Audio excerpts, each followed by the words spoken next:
ቤተሰቦቻችን እንዴት ናችሁ? ሰላም ናችሁ? እግዚአብሔር ይመስገን እኛ በጣም ደህና ነን። በመጀመሪያ ለሙስሊም እህት ወንድሞቼ እንኳን ለኢድ አልፈጥር በሰላም አደረሳችሁ ማለት እንፈልጋለን። በዓሉ የሰላም የጤና እንዲሆንላችሁ እንመኛለን። ሰላም ባያችሁ እስኪ። ሰላም ቤተሰብ ናችሁ? ደህና ናችሁ? ደህና ናችሁ? ያው ካሜራ ላይ ብዙ አይደለም እንደምታውቁን፣ እንግዲህ ላይክ፣ ሼር፣ ሰብስክራይብ ያደረጋችሁ አበረታቱን። እንግዲህ ቻናሉ ከተከፈተ ከአንድ ዓመት በላይ የሆነው ነው። ሰዓቱ ግን እስካሁን ያው ብዙም እኔ የሰራሁበት ስላልሆነ ሰዓቱ እስካሁን አልሞላልኝም። እንግዲህ ከአንድ ዓመት በኋላ ካለፈው ሊቀንስ ስለሚችል ወንድሞቼ ላይክ፣ ሼር፣ ሰብስክራይብ ያደረጋችሁ። ሁለተኛዋ ልጃችን ያው መጥታለች እንደምታውቁት ስም ልናወጣላት ነው። እናንተም ታግዙናላችሁ። የመረጥናቸው ስሞች አሉ።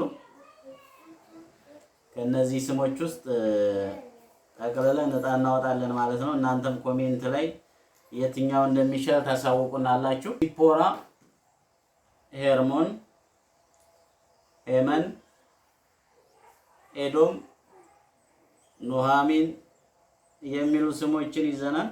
ሩሃማ እንዲሁም ደግሞ ዲቦራ የሚሉ ስሞች አሉ። ከነዚህ ውስጥ እኔ የመረጥኩት ዮሐናን የሚል ነው። ዮሐናን ማለት እግዚአብሔር ጸጋ ሰጭ ነው ማለት ነው።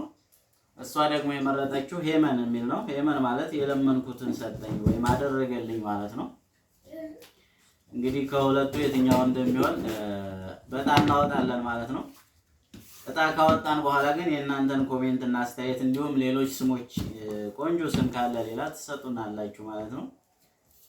በመጀመሪያ እንግዲህ እጣውን እናወጣለን። እጣውን እየተቀለልኩ ነው።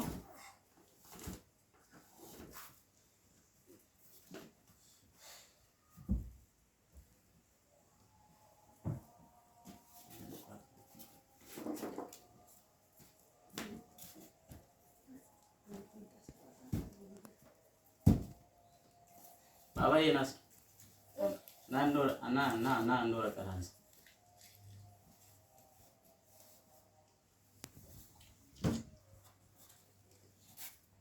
አንድ ወረቀት አንሳ። ከዚህ አንድ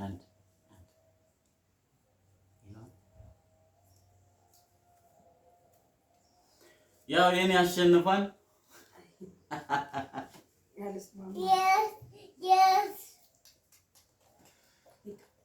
ዮሐናን የሚለው አሸንፏል ማለት ነው። እንግዲህ ቤቢ ለነቆያችን ነው ያስወጣነው እጣውን።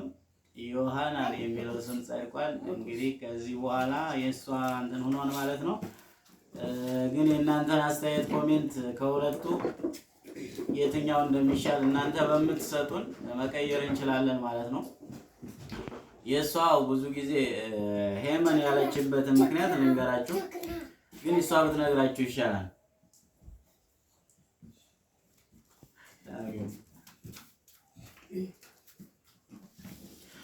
በቃ እኔ ልንገራችሁ።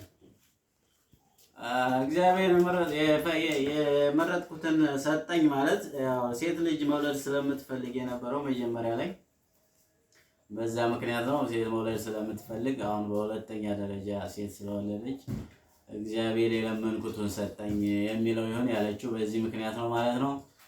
እንግዲህ እንወዳችኋለን፣ እናመሰግናለን። ከዚህ በኋላ እናንተን አስተያየት ኮሜንት ተቀብለን ከዛ በኋላ የሚሆነው እናደርጋለን ማለት ነው። እናመሰግናለን።